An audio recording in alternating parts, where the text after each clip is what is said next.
Hey everyone, and welcome. As always, I'm going to go and welcome in our Instagram viewers. It takes just a moment. And I had someone asking me the other day why I do the chat and the hello and the good morning and so forth, and could you dispense with that? So I'll just tell you. It does take a couple of minutes for all these platforms. I'm on YouTube, Facebook, and Instagram to kind of broadcast to people. Yep, Susan's out there live. And then, of course, it takes a minute more for people to get into the group. So, what I see people doing a lot of times on lives, maybe you do too when you watch them, is that you'll go to a live and they're just sitting there looking at the camera and you wonder, why are they doing that? Do they not know they're on camera? And that's why you're waiting literally for the people to start tuning in. So I've chosen to just do this little nattering bit at the beginning and welcome those of you in who are here already by name. And that's just my way of at least being personable while waiting. So Denise, I see already. Andrew, Nancy, great.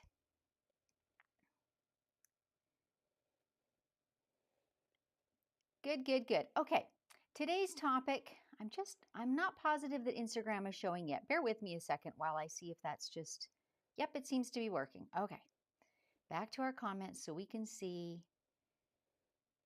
Sandy, a few more tuning in. Good. Today's topic, my thumbnail is practicing posture at the sit-down machine or practicing good posture. That's kind of a narrow channel. I actually kind of want to talk a little broader about how do you reduce fatigue and keep that manageable, and posture is a huge part of it. Those of you who do quilt at some type of sit-down machine know it is a workout for the whole shoulders, chest, arms, etc. And it can be very fatiguing, but there are things you can do that will really lower that level and make it more comfortable for you. So that's the kind of things that I want to talk about this morning. Just tune in if you wouldn't mind, you guys, with thumbs up if the sound is great. And hopefully the camera will stay working well today. Got a new cable. Sometimes it's literally just the cable and you don't know it. When you do a practice run, in 30 seconds or a minute, it works fine. And then you get into longer 15-minute runs and it fails on you. Sandy, Doreen, Lauren. Wow, I finally caught a real live. Good morning. Good morning, Lauren. You're a faithful viewer in various places. Jill, Lori, Kim, good. All good, Lori says. Great. Good to know. Okay, let's talk today about quilting at a sit-down machine. So these principles I feel like will hold true whether you're working at a sit-down long arm, which I've not done very much of, but typically they're mounted in a table that's got some space around it, or a mid-arm, which is just shorter, or like me, you're working at a domestic sewing machine. Now, I am fortunate enough to have the Bernina 770 QE, the Quilter's Edition, so it does have a pretty generous throat space, so no complaints. Quilting at my domestic machine is actually fairly easy. I know some of you work with more space constraints even than that, but I'll try and give you some great tips for how to make it as easy physically as you can. Because let's face it, it's very important. This is your body, and you don't want to go away from a day of quilting fun with a night of agony with sore shoulders or arms, etc. So here are some of my top tips. Number one, your chair. Make sure that you've got a reasonably comfortable chair, and particularly check on the height of it so that the lip of the chair is not cutting into the back of your legs. Like, never underestimate deep vein thrombosis. You need blood flow in your legs. So I like to sit kind of on the front edge of my chair too, which keeps the chair from digging into my legs to some degree, and also almost tilts me forward a little bit. And I feel like it keeps my lower back in a better position. I'm leaning forward. Definitely you want to avoid the whole slouching.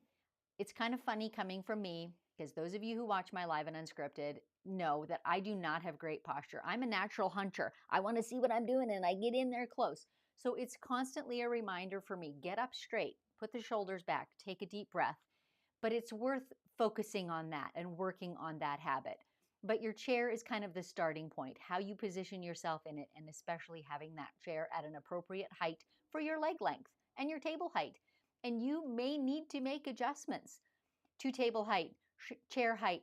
Like, I know people that do different things, such as put the pedal, the gas pedal, so to speak, up on a platform so their legs are up a little higher if their chair's got to be up and they're a very short person. I have one quilter friend who's just over 5 feet. And so it's always a challenge for her to find table chair ratio that fits. And so there are creative solutions there, but it's worth your while to figure that out so that you can quilt in comfort. Let's see if any thoughts are coming in about that. Nancy, I'm having trouble hearing you again. I'm so sorry, Nancy. I got mixed comments yesterday, and again, they're mixed today. I'm looking at my sound levels on a bar, and they look good here. So as far as I can tell, it's good at this end. Let me just see if there are any comments about the chair. Yesterday, so many of you chimed in kind of after the fact about, we were talking about ways to practice quilting across seam lines, like visually learning how to just quilt all over without avoiding the seam lines or without being distracted by the seam lines. And some really good tips came in. That was so fun. Looks like we're good on this topic so far. Okay, so we've talked about chair. Next really important factor, I think, is your work surface. And I'll try not to have my arms way out on the sides where you can't see them. I'm a hand talker. You may not have noticed. But your work surface is super important. The larger project that you work on, the more important this is.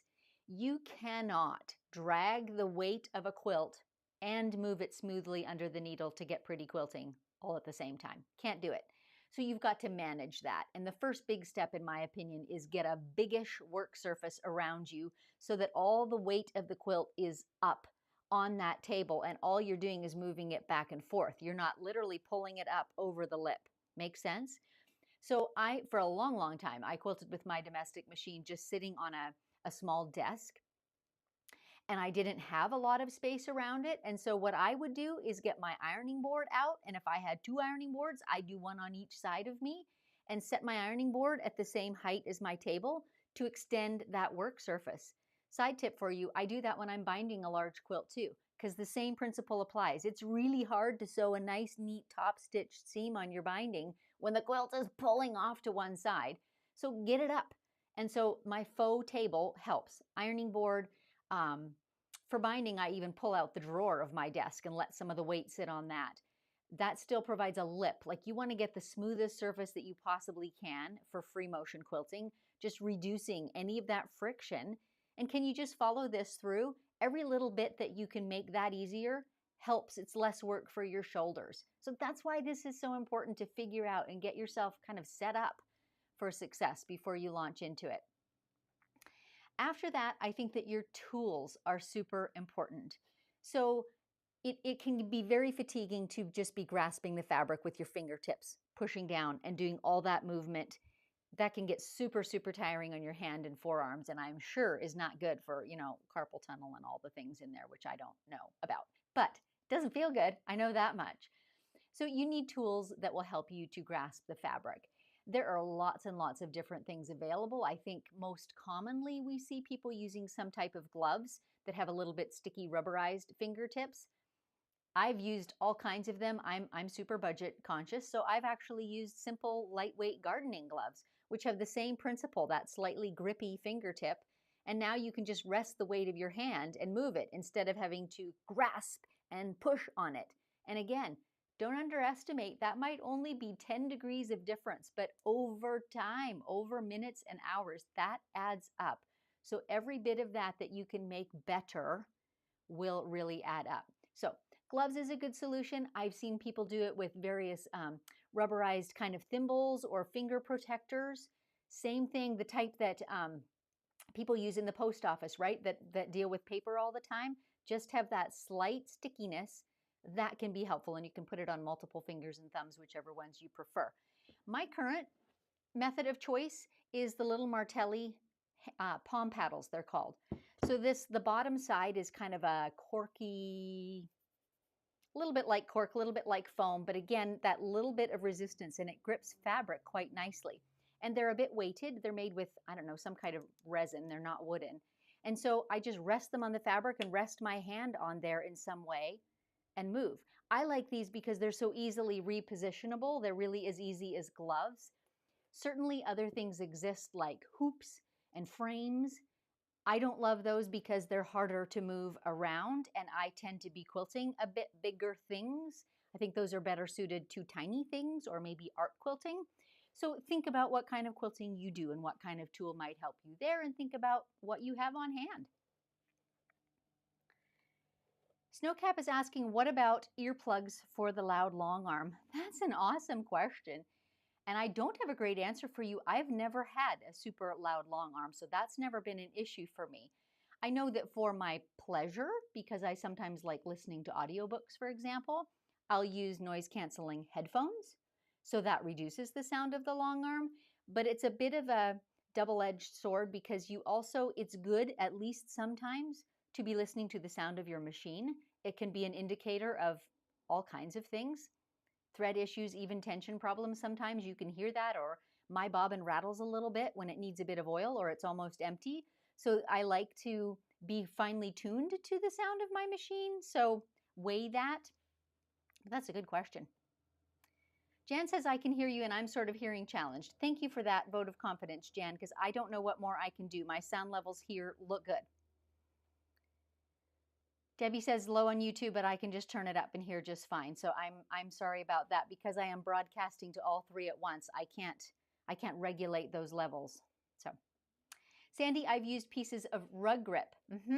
And I've known quilters to actually cut little squares of like drawer grips, you know, the little grid rubberized that you'll put under things in a drawer to keep them slipping. That works too. Rest your hands on that and it's got the same gripping quality. So yeah.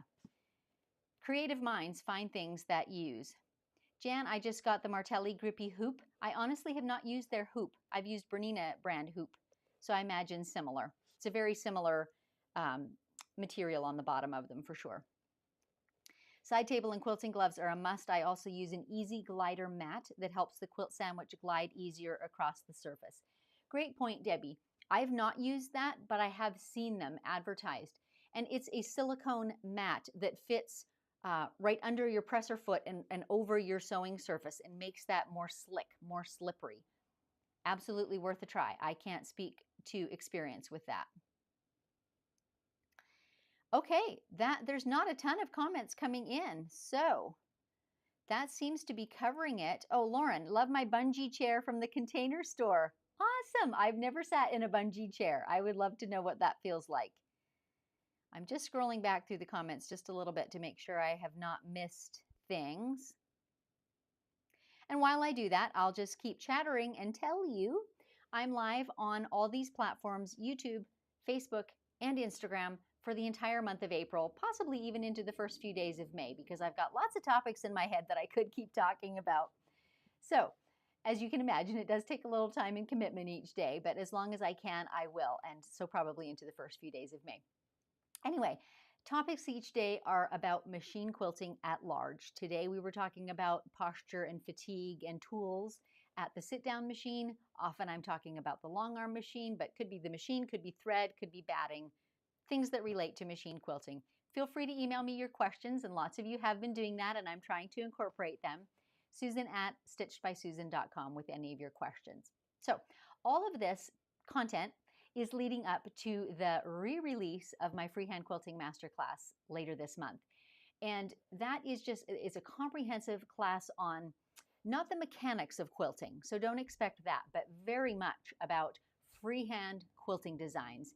And my first love is edge-to-edge work, same design over the whole quilt top, although I do delve a little bit into converting or scaling these designs to use in custom work. And my pet topic, which is how this daily quilting prepares you for custom quilting. It's all the practice you'll ever need. Anyway, there's over 30 designs in the class and a strong emphasis too on what makes those designs work, like talking about them in detail, what makes them easy to remember or graceful or look pleasing on a quilt or good to look at or not. How can you make changes, etc., with the goal in mind that you can use all the designs in the class as a baseline, a repertoire of designs, and now you can go and create your own original ones from your ideas for your family and loved ones. So that's all coming up later in April, and the 27th of April, I am hosting a workshop, 5 myths that tie freehand quilters in knots and how to break free of them. So hopefully tomorrow, if all goes well today, then tomorrow, Saturday, I will be sending out the first invitations for that. So I encourage you to sign up for it. There is just one live, but there will be a replay. So even if you can't make the live time, do sign up. The beauty of the live, of course, is I'll be there live and I'm doing questions and answers at the end, so you can ask any questions that you have. However, if you can't make it live, there will be a replay and you can catch it then, but register because you need the link to join it. It will not be on public on YouTube like today is. So just rolling back through. Susan Doolittle, Laura, caught you live, love your tips. Margot, sounds good. Betsy Boyle, Kathy, Joyce. Good, good, good. I'm just buzzing down to the bottom to see if there are any more questions at the bottom that I missed. Suzette is saying, snow sliders, magic carpet. They sell at Walmart or Dollar Store Canada for tobogganing. Works well for a slippery surface. There you go. Quilters are so inventive, seriously. So I assume you mean a slippery surface on the base of the sewing machine as well, like we were talking about, right on your table surface. Just helps everything to slide more easily. Grant, is the masterclass registration open yet? No, it is not. A few more days till that opens. If you're on the wait list will be the first to know, and there's an extra little bonus for wait list people. What's the best way to get on that from here? Good question. I'll have to put that, I'll make a mental note to put that in my invitation to the workshop tomorrow. If anyone's interested in the wait list, you can sign up for that. Class information is available, though, on my website, StitchedBySusan.com. There's a whole syllabus of all the modules and all that's included there. So, EJ, they're awesome. Sandy, I refer to my masterclass material over and over again. I'm so glad, Sandy. So glad. All right, you guys, I think that wraps it up for today. Thank you very much for joining me, and I'll be back again tomorrow, usually morning, specific time. Thumbs up if you enjoyed this. Subscribe and click the notification bell if you want to be notified whenever I'm going live again. So I look forward to chatting with you again tomorrow. Have a great day.